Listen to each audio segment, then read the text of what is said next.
Welcome to the Racing Nuggets podcast. I'm PJ Noodleman, joined by my co-host, Dan Plan from the Midwest Racing Connection. Hello, Daniel. Hello, good to be back once again. And you look professional once more, too, with a nice collared shirt. And so does our guest, which he should be looking professional. He is a professional racer at the best. It's Cole Butcher. Hello, Cole. Hello, how are you guys doing? We're doing really well. Thanks so much for agreeing to join us on here. You have been a rising star in auto racing now for quite some time. You were doing like your own family operation. Is that correct? Prior to hooking up with the Donnie Wilson team? Yeah, since like 2006, my family's had their own operation in racing, and then around 2016 we tagged up with Wilson Motorsports, and then did both our own thing plus race with Donnie down south. So we sold the family operation at home, but right now I'm racing with Donnie. And what are some of the advantages for you personally to be working with Donnie? I'm kind of curious how that works when you're living in or when you were in Canada. I mean, is that a pain in the butt to be crossing the border all the time, or how did that work for you? No, not necessarily. We've had really good luck. We've never really had any problems, knock on wood. Just make sure you're not doing anything stupid pretty much. But, when we go to Oxford, we'll bring our own car. You just have to make sure you have the appropriate paperwork for when you cross the border. And same with flying, it's just easy. You just say you're going racing and they say, okay, good luck. So everything's been pretty good. I've never had any problems. Nice. And what have you loved so far about working with Donnie Wilson? Oh, I've been with him for probably, 8 or 9 years now. It's been a long time. I think I'm his longest driver, but he's just fun. He's easygoing, always wants to win, and always brings the best equipment and the best people to the racetrack. And who is operating as your crew chief right now? It's anywhere between Bond, Sauce, and Will Bradford. So Red Bow is Will and Bond. I think Kakana will be Will. So great group of guys. Well, we're familiar with Bond. He's from the Minnesota area. Yeah. So it's kind of nice when you can have people who have very mechanical minds as crew chiefs as well, too. Are they pretty good about letting your input come into the car as well? Yeah, they're really good. They always rely on me, especially even when it doesn't even come to me racing. They'll call and say, what if we do this? What will this do? And I'll give them my input, and sometimes they use it, sometimes they don't. It just depends on the situation. Well, you have been on fire this year. I mean, you're just having a tremendous amount of success. You must be licking your chops for some of these big races yet to come this season. Yeah, especially, Kakana, I've never been there. So I guarantee we'll be chasing your husband's car there. So but then you look at Nashville, you look at Winchester. I feel like those are our strong racetracks that we're going to go to this towards the end of the year. And I'm definitely looking forward to getting there. As with Kakana, have you done any kind of sim testing or anything with that? Or what are you doing to prepare yourself for that track? I've watched a lot of in-car video. Before I went to dinner here, I watched Speed 51, some Tundra Series races. So I'm just trying to get familiar with the lifting points, where they turn, how close they get to the bottom, and etc. So hopefully when we unload Tuesday, we'll be pretty good. But I guess it just depends on how well I adapt. And what is your favorite track to run? Do you have one? Winchester so far. I didn't think I'd like it, but when we unloaded there last year, it was just fun. You can run wherever you want. You're always on the gas and you're always going. So it was just fun. Congratulations, by the way, on that win. That was a big one for you. Thank you. Dan, when you would run speed weeks with the 53 car, then would that have been the house operation you guys were towing all the way down there then? Some of it last year when I was 53 for Donnie, it was my car, but running out of his shop. Now this year it's a mix of both. Sometimes it's his car, sometimes it's my car, but it's 28 this year just to keep all the twos in line, because Donnie's favorite number is 2. So I'm 28, Gio's 22, Williams 2. So we just kind of keep the numbers around the 2s.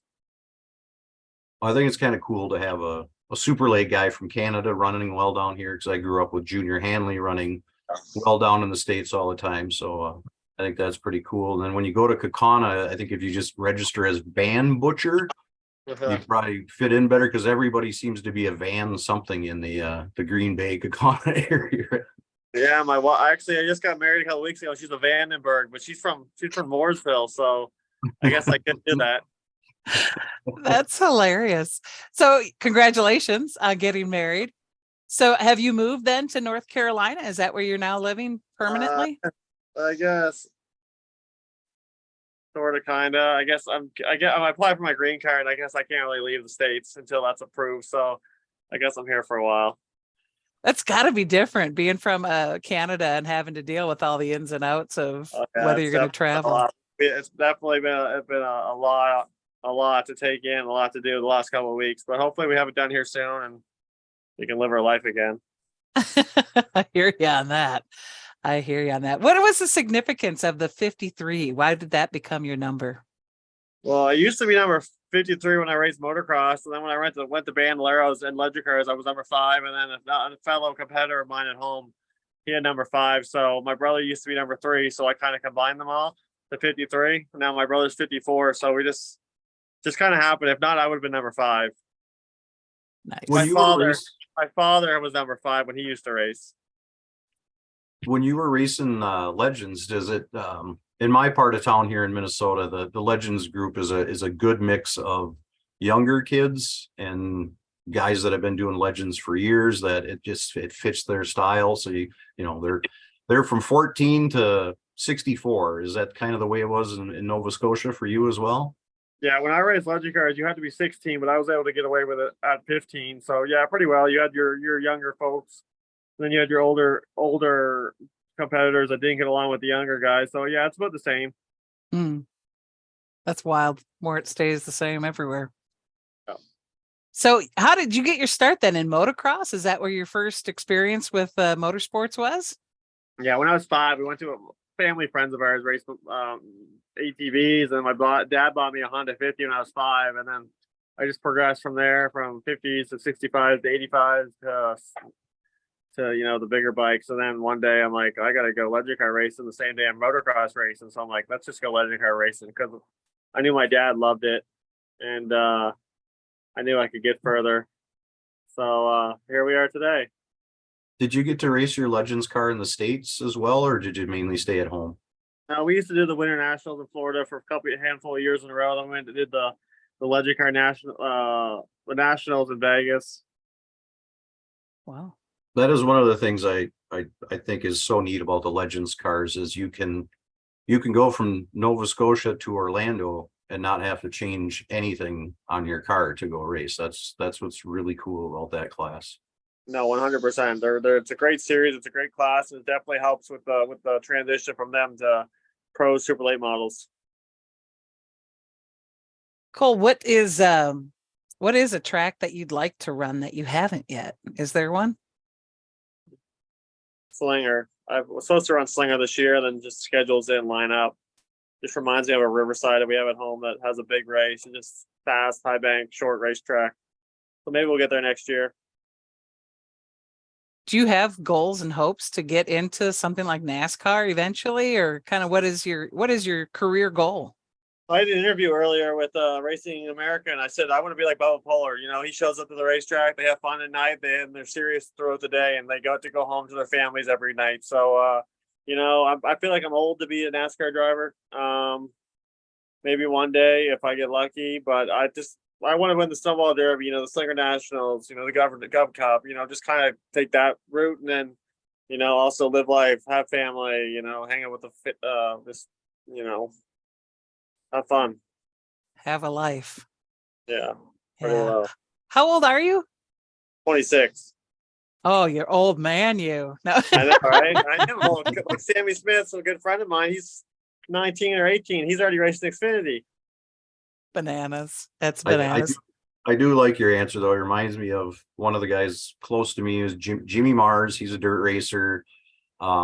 He beat Jamie McMurray for the NASCAR Remax Challenge Series Rookie of the Year the one year he ran pavement. But Jamie McMurray went on to Cup racing and all that stuff. But Jimmy's been quite successful too. And one of the things I used to explain to my son was that Jimmy got to spend a lot of nights at home in his bed where the requirements of NASCAR guys flying around and doing appearances and the testing they used to have that had to really be a grind. Yeah, no, for sure. Are you close with your brother that races? We talk every day. I mean, I send him all the notes to set up his car for this weekend coming. So no, we talk every day. I used to work for my family, or I still do, I guess. Atlantic Tola, we're a trucking company. I do the logistics and he takes care of the truck shop. So, when I was home, we'd see each other every day. And how old is he? 25, I Okay. think. So a year younger than you? Yeah. 25, no, 24. Okay.